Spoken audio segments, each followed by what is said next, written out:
Numerical theoretical part बहुत अच्छे से समझ में आता है, लेकिन न्यूमेरिकल में प्रॉब्लम आ जाती है, समस्याएं हो जाती हैं न्यूमेरिकल को हल करते हैं उस समय। लेकिन प्यारे दोस्तों, न्यूमेरिकल जो हैं वो थ्योरेटिकल पार्ट से भी ज्यादा आसान होते हैं, क्योंकि थ्योरेटिकल पार्ट में तो हमें पूरा डेरिवेशन कंप्लीट करना पड़ता है, लेकिन न्यूमेरिकल में तो हमें सिर्फ उसके सारांश का उपयोग ही करना होता है। अगर हमारे थ्योरेटिकल पार्ट के कॉन्सेप्ट बिल्कुल क्लियर हो रहे हैं, जो कि हम समझते हैं कि थ्योरी हमारी बहुत अच्छी है, तो थ्योरेटिकल पार्ट कंप्लीट है, तो प्यारे विद्यार्थियों न्यूमेरिकल तो हार्ड हो ही नहीं सकते, क्योंकि थ्योरेटिकल पार्ट में तो हम पूरा डेरिवेशन कंप्लीट करते हैं, हर पॉइंट हर लाइन में हमें ध्यान रखना पड़ता है।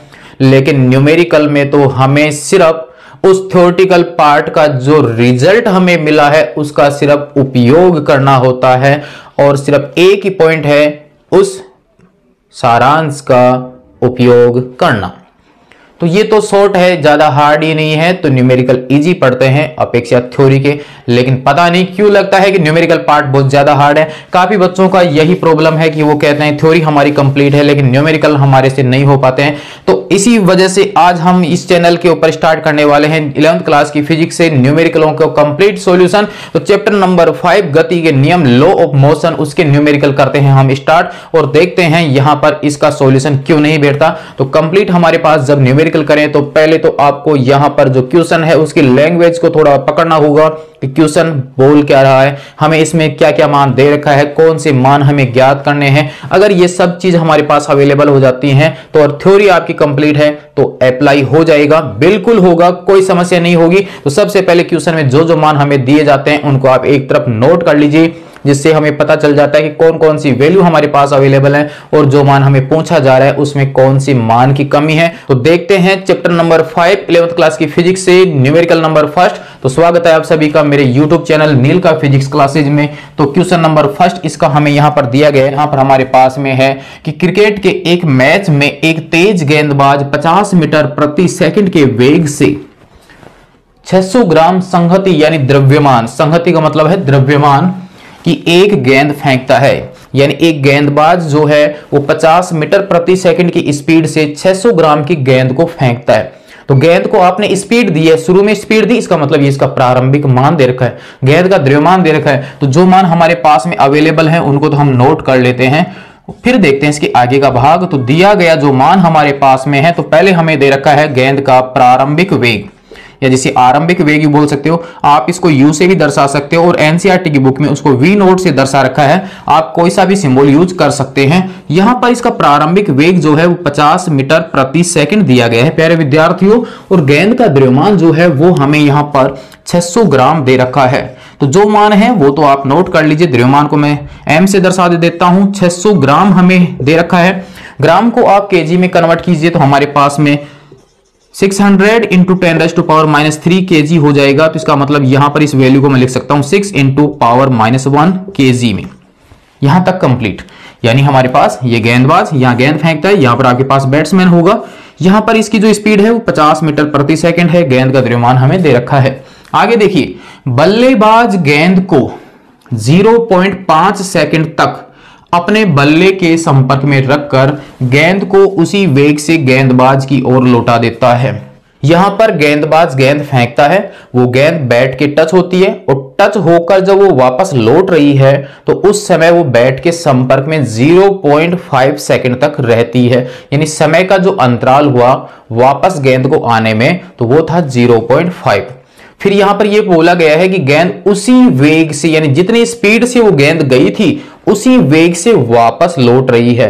तो वहां पर टक्कर होने के पश्चात बैट के गेंद टकराई, उसके बाद उसका जो वेग है वो कौन सा वेग कहलाएगा, अंतिम वेग। क्लियर है?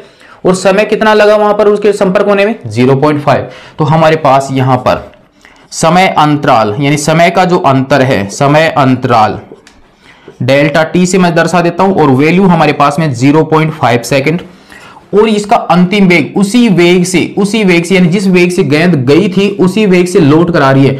तो इसका मतलब प्रारंभिक वेग की डायरेक्शन इस साइड में और अंतिम वेग की डायरेक्शन है इस साइड में, तो दिशा विपरीत है, सदिश राशि है, तो इसलिए आपके पास चिन्ह जो आएगा वो माइनस का आ जाएगा। तो यहां पर मैं लिख देता हूं उस गेंद का अंतिम वेग जिसे मैं v से दर्शा देता हूं और ये मान होगा 50 मीटर प्रति सेकंड माइनस में, क्योंकि हमारे पास प्रारंभिक वेग की दिशा इस तरफ और अंतिम वेग की दिशा है इस तरफ, तो एक तरह से ये विपरीत सदिश बन जाते हैं। मान दोनों के बराबर है, दिशा विपरीत है, इसलिए मैंने यहां पर माइनस का साइन लगा दिया है।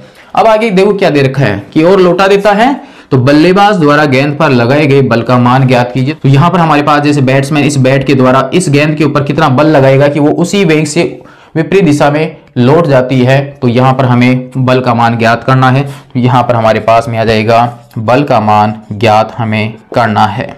तो हमारे पास देखिए प्रारंभिक वेग दे रखा है, अंतिम वेग दे रखा है, द्रव्यमान दे रखा है, समय अंतराल दे रखा है और बल का फॉर्मूला आपको यूज करना है। तो हमारे पास इस चैप्टर से बल का जो फॉर्मूला आया था वो गति के द्वितीय नियम से मिलता था, उसके अनुसार था delta P upon delta T, और इसको जब हल किया था तो हमारे पास में आया था F बराबर ma। ये पॉइंट हमारे पास में आ जाता है। तो यहाँ पर आप इन दोनों फॉर्मूले में देख लीजिए कि आपके पास कौन से मान इसमें फिट बैठते हैं। तो हमारे पास इस फॉर्मूले में द्रव्यमान है, बिल्कुल है, लेकिन त्वरण नहीं है, ठीक है, लेकिन त्वरण निकाल सकते हैं। वेग में परिवर्तन की दर, वेग आपके पास में अंतिम वेग ये रहा और प्रारंभिक वेग भी है और समय अंतराल भी है, तो त्वरण आप निकाल सकते हो, या आप यहां से delta P upon delta T आप यहां से निकाल सकते हैं। तो डेल्टा पी का मतलब है संवेग यानी mv, तो हमारे पास यहां से आप चाहें तो ये वैल्यू निकाल सकते हैं, क्योंकि F बराबर मैं यूज कर सकता हूं delta P upon delta T. तो डेल्टा पी का मतलब है संवेग में अंतर, तो अंतिम संवेग हो जाएगा mv, प्रारंभिक संवेग हो जाएगा mu। अंतिम संवेग प्रारंभिक संवेग अंतर था और अपॉन में आ गया डेल्टा टी। तो हमारे पास ऊपर वाली जो वैल्यू है उसमें m कॉमन ले सकता हूं, तो हमारे पास v माइनस यू अपॉन में आ जाएगा डेल्टा टी। आपके पास ये वैल्यू अवेलेबल है, रख लीजिए। तो हमारे पास f बराबर m का जो मान है वो रहा हमारे पास 6 इंटू 10⁻⁻1, v का जो मान है वो हमारे पास में है -50 और माइनस हमने यूज किया u का मान हमारे पास 50 है, तो ये हमारे पास 50 आ गया, अपॉन में डेल्टा टी 0.5 है। तो F is equal to 6 into 10⁻⁻1 -50 आपकी 100 हो जाएगा, माइनस में आएगा तो 10⁻2 लिख सकता हूँ। यहाँ पर मैं 0.5 लिख सकता हूँ। इस पॉइंट को अगर मैं हटाता हूँ तो ऊपर मैं 10 लगा सकता हूँ। तो देखिए हमारे पास F बराबर -6 इंटू 5 का अगर हम डिवाइड करें तो ये 2 से डिवाइड हो जाएगा, देखिए आप यहां से, तो 6 इंटू 2 बच गया। यहां पर हमारे पास इन दोनों को कैलकुलेशन कर लेते हैं तो 10⁻1 बचेगा। तो F बराबर माइनस यहाँ पर 120 न्यूटन हो जाएगा। माइनस का साइन आ रहा है, इसका मतलब गेंद इस तरफ जा रही है और बल इस तरफ लग रहा है, तो हमारे पास ये जो बल लगेगा वो किस ओर लगेगा, गेंदबाज की ओर। वैसे बल सदिश राशि था इसलिए आपको दिशा बतानी जरूरी है, गेंदबाज की ओर।